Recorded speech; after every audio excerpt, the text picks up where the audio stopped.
I'm Darren Grimm. I'm an associate professor of history and Southern Studies here at the University of Mississippi, and it's my pleasure to introduce our speaker for our South Talk series today. Before I do that, I want to bring your attention to two events that are coming up. The first is on April 14th at 5:30 p.m. over in the Overby Center, which is the documentary Everlasting Life and Legacy of Medgar Evers. It's going to be a screening event that you certainly do not want to miss. And then a second event is on April 16th at 5 o'clock, also over in the Overby Center, which is an alumni spotlight on an MA graduate in Southern Studies from the University of Mississippi, David Bittler. He also worked for years as an executive for Paramount. He'll be talking about how Southern Studies shaped him, as well as broader concerns in applied humanities. For today, we have Ted Atkinson, who is a professor of English and editor of Mississippi Quarterly, the Journal of Southern Cultures at Mississippi State University. His South Talk today is based on his second book, Monumental Designs, Infrastructure, and the Culture of the Tennessee Valley Authority, published just last year by University Press of Mississippi. Atkinson's first book was Faulkner and the Great Depression, Aesthetics, Ideology, and Cultural Politics, published by University of Georgia Press in 2006. Dr. Atkinson's essays have appeared in American Studies, Journal of American Studies, Southern Quarterly, Faulkner Journal, and other venues. Atkinson has also contributed chapters to the following edited collections, among others: Queering the South on the Screen, Keywords for Southern Studies, the Rutledge Companion to the Literature of the U.S. South, the Literary History of Mississippi, and 4 other volumes in the Faulkner and Yaakov Taffa series. Atkinson is an alumnus of the University of Mississippi, where taking courses in Southern literature and history in the 1980s proved instrumental in shaping the path of his career. Please welcome him here today.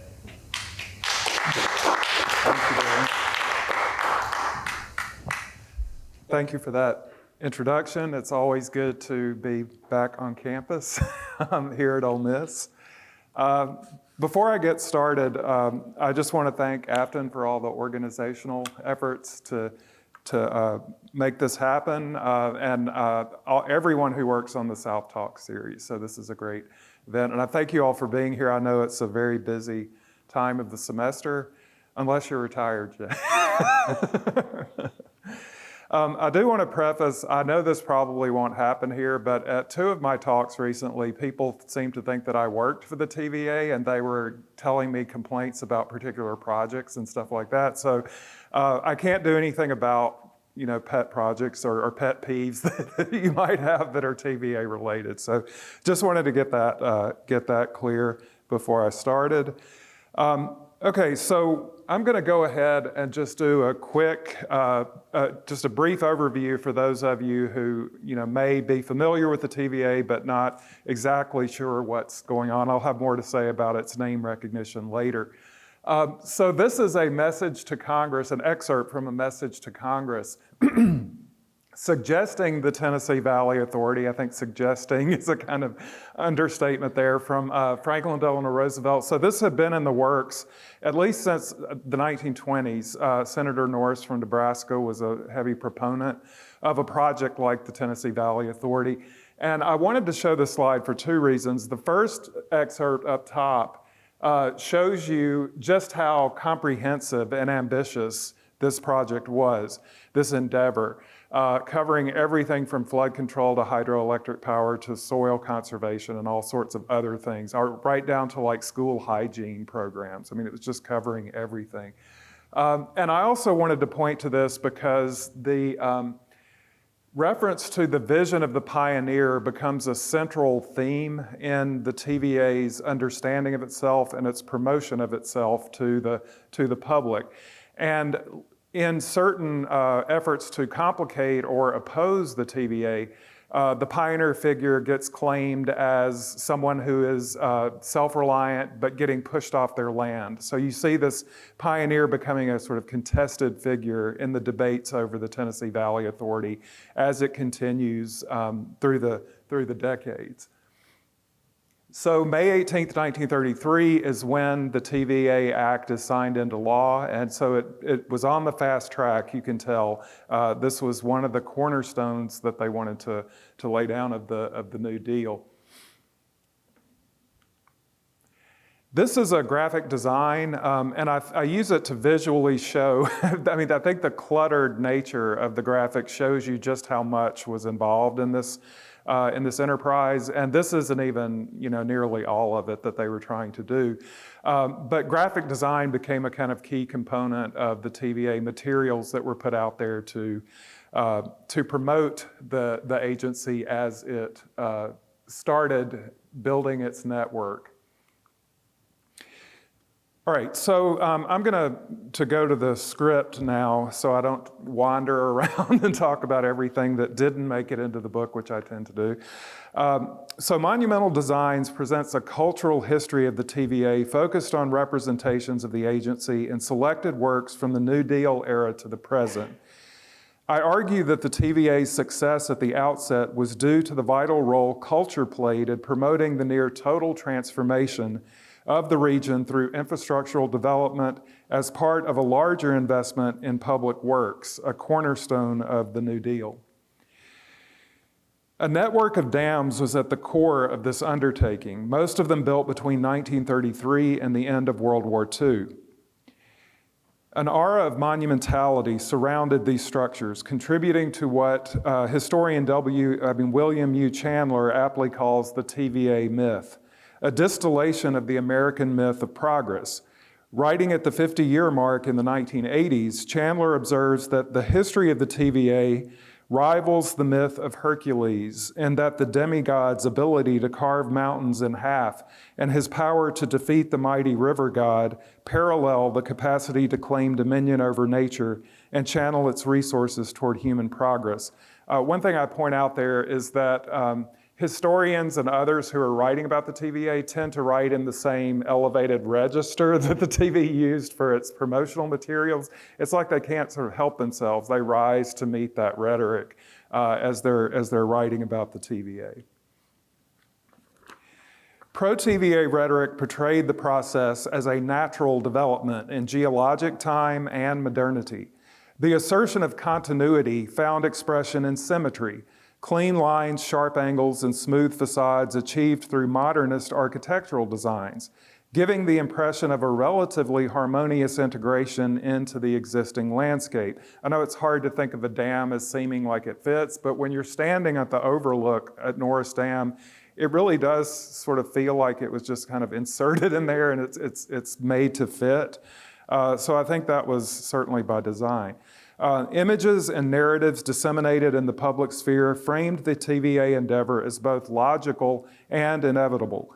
To garner support from local people, members of Congress, and the public at large, the TVA mobilized cultural production to blend elements of local lore and the American mythos, not least the pioneer figure as in FDR's message to Congress, with a patented imprint of futurity defined by a sense of higher purpose and an abiding faith in science, technology, and ingenuity. The capacity to make public meaning along these lines exemplifies what Brian Larkin defines as the politics and poetics of infrastructure. So I'm looking at the way that infrastructure signifies, symbolizes, projects meaning into the public sphere. As discussed in the first 3 chapters of Monumental Designs, the phase of state-sponsored cultural production in the 1930s and early 1940s emerged from in-house projects and collaboration with other New Deal agencies. Strategic partnerships with public institutions such as the Museum of Modern Art in New York and venerable publishing houses were also important.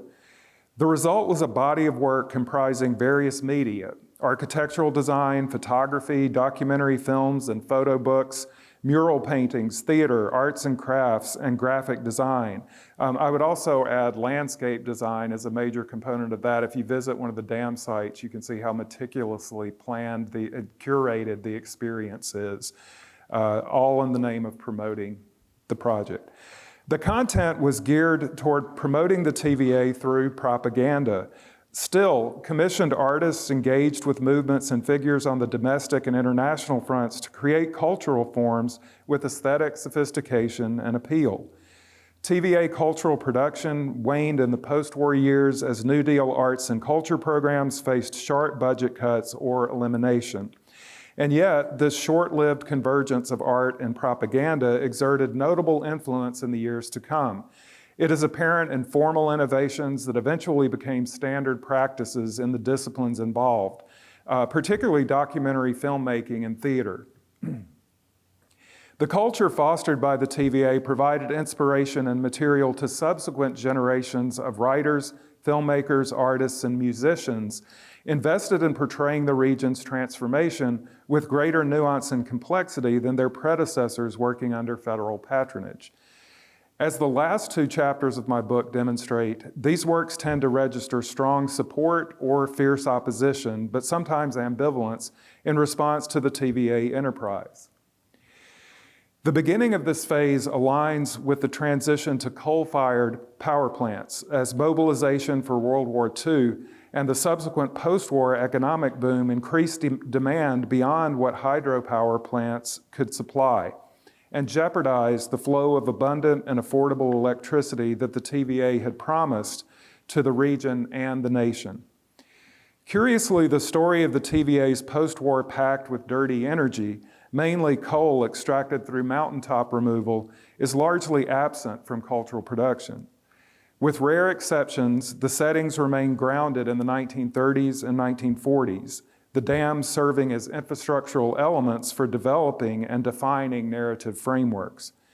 Nevertheless, a critical approach attentive to the relationship between infrastructural development and cultural production enables examination of an ongoing process of constructing and contesting the Tennessee Valley as a cultural region made in the image of the TVA myth. The concept of the cultural region was essential to the New Deal model of regional planning, conceived as a unifying alternative to the legacies of divisive sectionalism. As Rupert B. Vance, a sociologist from UNC Chapel Hill who influenced New Deal policy, explains in his book, Human Geography of the South, the region, which begins as a great complex of physical forces, ends by being so reshaped by the human groups which occupy it that it emerges as a cultural product. As such, the TVA region became a touchstone for rural modernization and development, running contrary to preconceived notions about the broader regional designations to which it belongs, namely Appalachia and the U.S. South. Instead of dwelling on stock images and narratives of abject poverty and despair, hidebound customs, and fierce resistance to the federal government, the TVA worked to recast the region as a demonstration site for public works and comprehensive economic, social, and environmental policies geared toward national recovery through regional rehabilitation. It is important to stress that this approach was no less ideological than the Southern Agrarian Project, lost cause nostalgia, or the use of the backward South as a rhetorical device for denying national transgressions. The establishment of the TVA came at a critical point in history. The conditions of the Great Depression prompted a reassessment of core institutions, policies, and values considered elemental to the U.S. brand of democracy and capitalism. The motivation for heavy investment in public works derived in part from the need to respond to similar initiatives in Germany under Hitler's Third Reich and in Italy under Mussolini's fascist regime. As a federal corporation with regional, national, and global concerns, the TVA exerted considerable influence in expanding and exporting the public works development model to other parts of the country and the developing world. The TVA's implication in deepening fossil fuel dependence in the post-war era, its role in the production of the atomic bomb under the auspices of the Manhattan Project, its uneven record in the arena of nuclear power production since then, and its cautious forays into renewable energy sources and natural gas are testaments to the outsized influence the agency has exerted on U.S. and global energy production and consumption, for better or worse.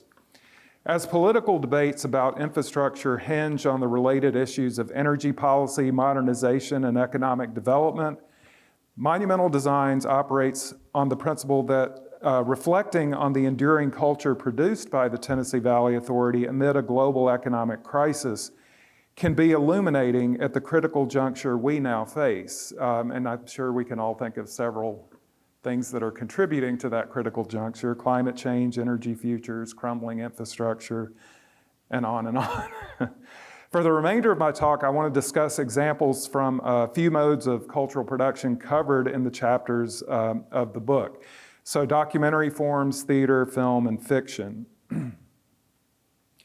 The New Deal state dedicated significant funding to various documentary projects, fostering the development of a substantial archive, innovations in photography and filmmaking, and the emergence of a hybrid form, the documentary photo book. The most enduring and influential of these documentary projects was The River, a short film released in 1938 and produced in collaboration with the Farm Security Administration, the FSA. At the helm was the acclaimed filmmaker Per Lawrence. The film documents how the Mississippi River and its tributaries, including the Ohio River, which also connects to the Tennessee River, have been shaped by the forces of natural history and human intervention. The film points to the latter as the culprit in the increased frequency and severity of flooding.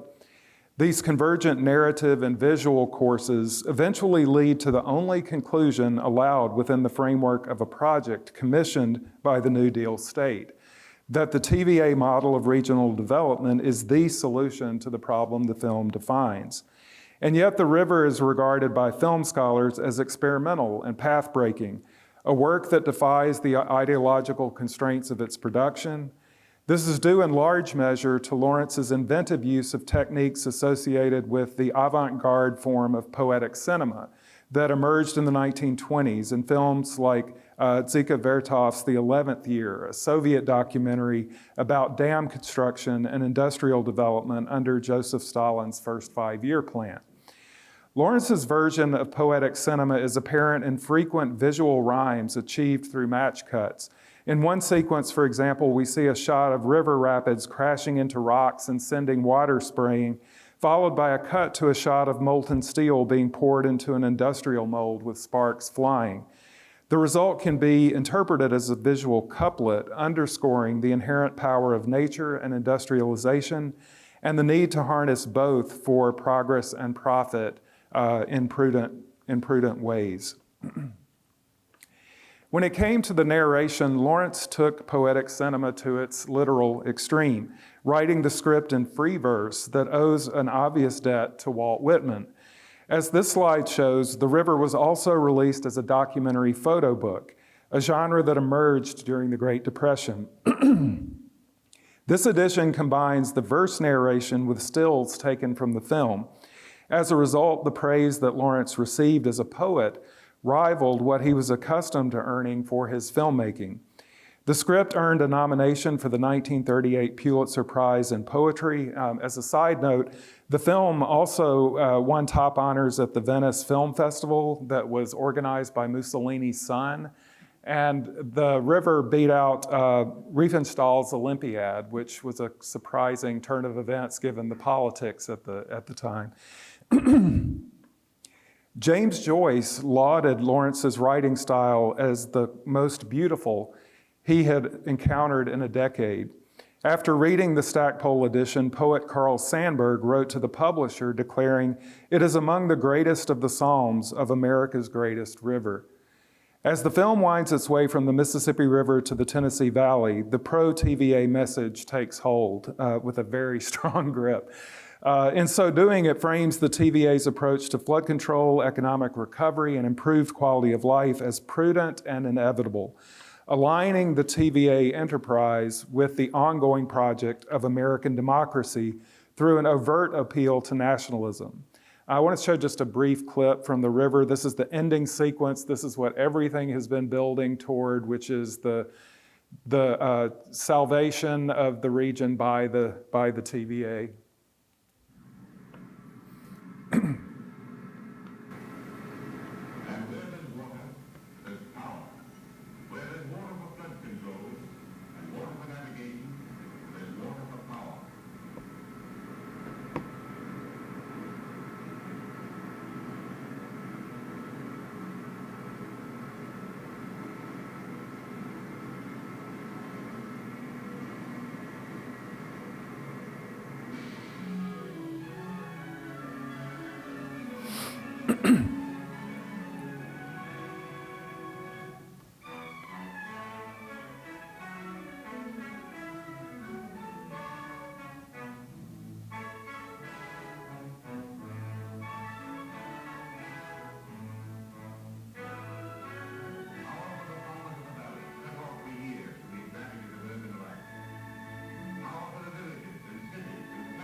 So I think watching The River, it's only like 22 minutes or something, but it is just relentless. It just builds and builds and builds. It's like the feeling of like a fire hose is getting sprayed in your face with messaging by the time you get to the end of it. And I can't think of a better example of the idea of the politics and poetics of infrastructure than, just this reverence for the dams themselves, the electrical infrastructure, all of it. The narrator was a Metropolitan Opera singer, so I think you can probably tell that, and he keeps that, that really stentorian tone throughout the whole film. While The River stated the TVA's case in cinematic and print forms, theater became a venue for staging TVA propaganda designed to sway public opinion through dramatic persuasion and impressive feats of production design. By the mid-1930s, the Federal Theater Project, a division of Federal One, was mounting productions known as living newspapers. For a contemporary comparison, think of the ripped from the headlines approach in the Law and Order franchise. They would just take things that were from the news and then stage them in these really hastily produced plays. As a division of the FTP, the Living Newspaper Unit staged dramatizations of current events with the appearance of journalism barely concealing the pro-New Deal messaging. As a dramatic form, the living newspaper in the U.S. evolved from Soviet agitprop drama. Despite claims to the contrary by FTP artists and the agency's head, Hallie Flanagan, especially when questioned by members of an anti-communist investigative committee led by Representative Martin Dies. This is the kind of precursor to the McCarthy-era hearings. Flanagan spent a lot of time trying to explain what they were doing in these productions. In 1937, the Living Newspaper Unit staged Power, a dramatized argument for expanded rural electrification. The play was a call to action in support of the TVA and the plan to replicate the model elsewhere. At the time, a Supreme Court case challenging the constitutionality of the TVA was under review, meaning that Arthur Arendt, the scriptwriter, remained ready at a moment's notice to revise the ending of the play in response to the ruling. In Power, infrastructure is presented as capable of redressing the uneven development that had left rural areas in the TVA region on the periphery, trailing behind urban centers at the core of modernity. Symbolically, the expanding grid channeling energy into rural homes represented American democratic ingenuity mobilized in the interest of national unity. When theatergoers arrived at the Ritz Theater for the premiere on February 23rd, 1937, they beheld a dazzling marquee doing its share to help the Great White Way live up to its name and to prepare the audience for the ambitious production to come. So I talk about how the production starts from the minute you get to the theater with all of this emphasis on electricity and lighting. It included more than 80 actors playing multiple parts, innovative lighting effects that drew a stark contrast between rural dimness and urban luminescence, elaborate sets and props, silhouettes, slide images, and film footage projected onto scrims and the stage curtain, and pacing and staging that evoked cinematic montage. Reviews, including a glowing one by chief theater critic Brooks Atkinson in the New York Times, indicate that the production design mesmerized audiences. The script was a different matter. Living newspapers were prone to clunky, heavy-handed, and often pedantic dialogue aimed at driving home messages or educating audiences from a biased perspective. One scene in the script, for example, dramatizes the legislative maneuvers behind the initiative to expand rural electrification. In it, an actor portrays Representative John E. Rankin of Mississippi, a TVA stalwart, as an exemplar of growing congressional support for public utilities. And this is from the script. "We have formed a bloc in the House of Representatives to save for the American people now and for all time to come the hydroelectric power of the nation." This is typical of the entire script. At one point, they just read excerpts from the TVA Act. You can imagine how scintillating that must have been for people in the audience. Casting Rankin as a hydro-powered populist, the script omits the fact that his progressivism on energy policy did not extend to civil rights. Rankin, like other Southerners in the pro-TVA bloc, leveraged his support for the New Deal, reaching out with one hand to claim federal benefits while raising the other hand in defiance to preserve the status quo in the South. Glad we're past doing that these days. It is notable that while the FTP mounted regional productions of power in various parts of the country, including the Pacific Northwest, where it became embroiled in a local political conflict over public utilities in Seattle, none of these productions found their way into the TVA region, mainly because of the Federal Theater Project's commitment to integrated casting. Power is unique among living newspapers because it actually got a revival. The Metropolitan Playhouse in New York City staged the play in 2008, in keeping with its mission to recover obscure works that can provide insights into American history and culture. Reviewers found parallels between the living newspaper's endorsement of bold federal intervention during the Great Depression and the debates over a similar response to the Great Recession. In the book, I suggest that a more revealing connection would have been to contrast the optimistic energy future envisioned in Power, a limitless supply of abundant and affordable hydroelectricity, with the tragic reality of the massive and devastating coal ash spill from the TVA's Kingston fossil fuel plant in Roane County, Tennessee, which happened a few months before the Metropolitan production. That said, I speculate in the book that the unlikely revival of Power would have made the living newspaper unit proud, since a reviewer for the Village Voice, who admitted succumbing to the play's propagandistic charms, wrote, "By Power's close, I wasn't entirely sure what the TVA was, but I knew I supported it enthusiastically." The period of TVA cultural production under New Deal sponsorship ended in the aftermath of World War II. The last gasp was The Valley of the Tennessee, a documentary film produced by the Office of War Information.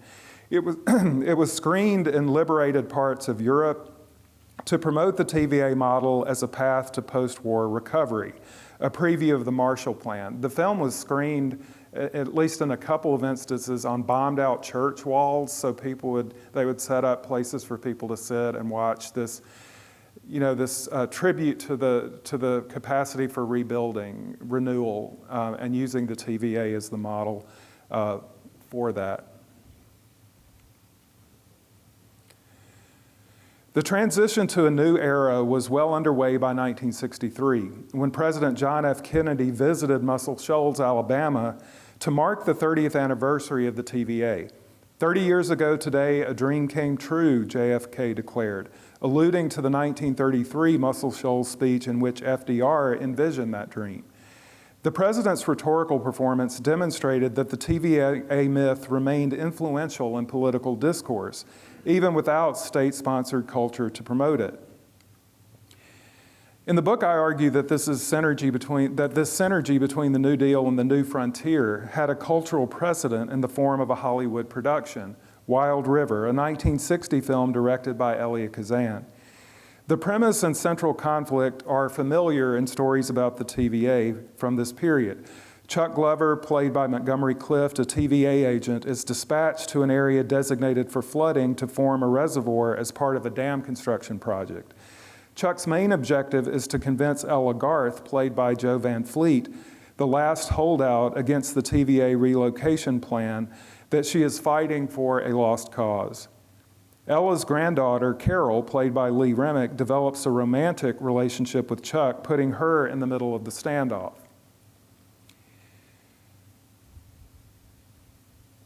The screenplay, credited to Paul Osborne, blends elements of two novels, William Bradford Huey's Mud on the Stars and Borden Deal's Dunbar's Cove. Both novels are in the category that Joseph Trusello, in his book Infrastructural Brutalism, labels drowned town fiction.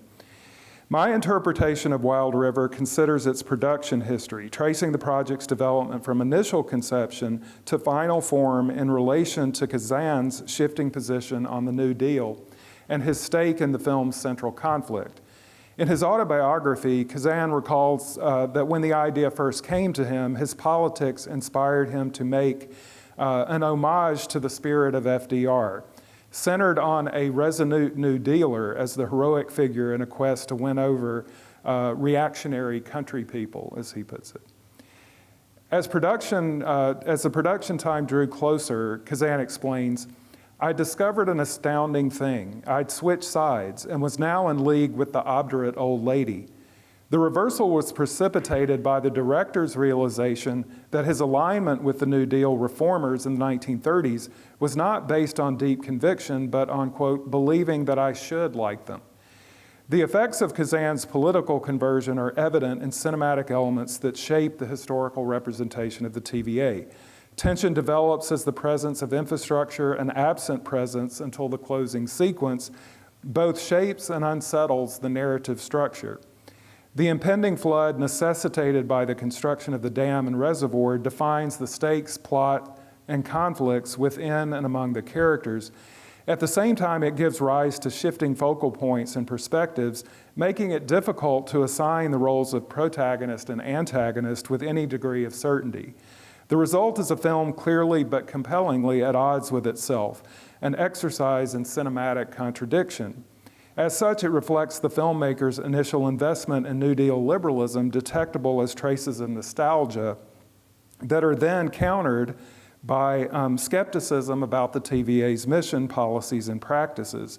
One film scholar calls it a social problem film without a solution, which I think is a good description of it. Okay, so I wanted to show just a brief clip from Wild River, and this, like the river clip, is the final sequence, from the final sequence.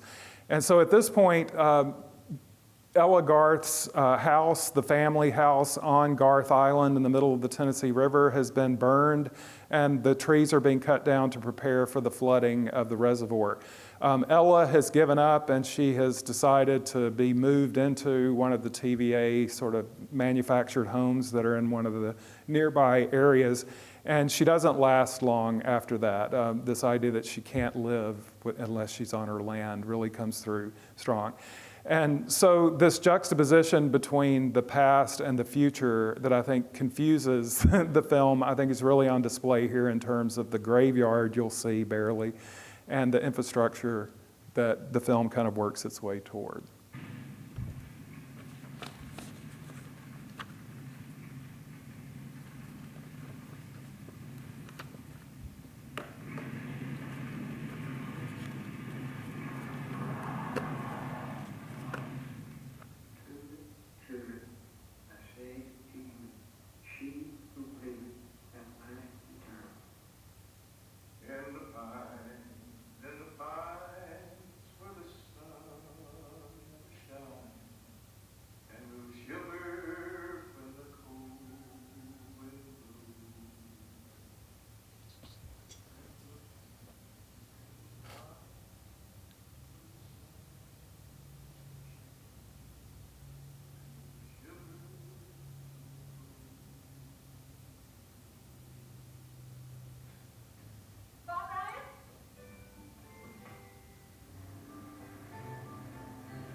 So the gesture that you see Carol making, pointing forward, and then the plane goes over the dam, is basically just a visual encapsulation of the TVA's whole, promotional effort, that this is what they are providing to people. But I talk about in the book how the fact that we also see the image of the graveyard on Garth Island about to go under compels us also to think about what's beneath the water. So including like indigenous sites like Tennessee is named after, wind up submerged. And I think the film, whether intentional or not, kind of reminds us of what's beneath the water, even as the film is kind of moving us in that direction forward at the end of it. Okay, Wild River's ambivalence is responsive to efforts by TVA officials buoyed by JFK's vision to reboot dormant projects such as the ill-fated Tellico Dam and usher in a new wave of dam construction, this time geared toward a leisure and tourism economy sustained by reservoirs. In so doing, the TVA raised the specter of renewed conflict over eminent domain and mandatory relocation programs. In evoking the era of state-sponsored TVA cultural production, Wild River stands as a cinematic return to the New Deal that registers uncertainty about regional development at the cusp of the new frontier. 3 years after Wild River appeared in theaters, author Robert Penn Warren was on the verge of finishing his 8th novel. In a letter to literary scholar Lewis Rubin Jr., dated July 6, 1963, Warren explained that it had a wide scope, ranging from the 1930s and the backstory to the early 1960s and the present. The novel in question was Flood, A Romance of Our Time, published in 1964 by Random House. Although Warren made the imminent construction of a hydroelectric dam and reservoir the driving force behind the titular event and the organizing principle of the main storyline and a convoluted plot, he hastened to add a caveat in his letter to Rubin. It's not exactly a TVA novel, Warren wrote. Warren pointed out that he had tried to ensure this outcome by studiously avoiding recent releases with related subject matter. One of the works mentioned in the letter is Wild River. The other is Buried Land, a novel by Madison Jones in which a country lawyer tries to cover up a murder he perpetrated by burying the body in an area soon to be inundated to build a reservoir. Warren's insistence on defining what his novel is not prompted me to ask the question, what is a TVA novel? And here are some of the examples referenced in the final chapter of my book. The novels that I noted as source material for Wild River are there as well. So with Warren's Flood and Amy Green's Longman as the focal points, I explore how TVA novels interrogate aspects of the TVA myth, portraying the hardship, upheaval, grief, and temporal disorientation experienced by people and communities affected by forced relocation and the imposition of infrastructural time, which is the schedule of the dam becomes the defining measure of people's lives. Everybody's talking about what will happen when the dam is here, and everyone is focused on that. At the same time, these novels depict mixed feelings within communities, families, and individuals as employment opportunities and rural electrification, among other promised benefits, become tangible and life-altering. A profound sense of displacement pervades these texts, lending Warren's concept of TVA novel credence as the designation for a subgenre. This effect is a corollary to the storied sense of place used to distinguish Southern literature as a distinct body of work and establish Southern literary studies as an academic discipline in the post-war era. It is important to note that TVA novels center the struggles of rural white people in the frame, usually small landowners or tenants in the yeoman farmer mold, or in the case of Flood, a prominent family with ancestral ties to the community. In this context, the frequent references to deep ties to the land and the trauma of forced relocation echo the history of Indian removal with ironic and uncanny resonance. Interestingly, a counterintuitive pattern emerges in which TVA novels do not foreground the TVA. Instead, the focus remains on the people and their experiences as they encounter infrastructural development at a granular level.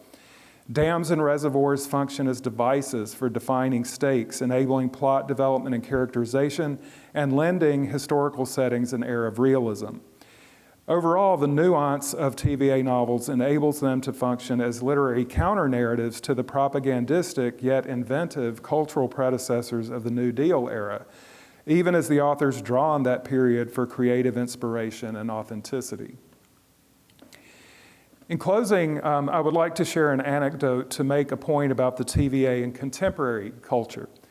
In the fall semester of 2021, I was meeting with students in my American Literature Survey course when the power went out.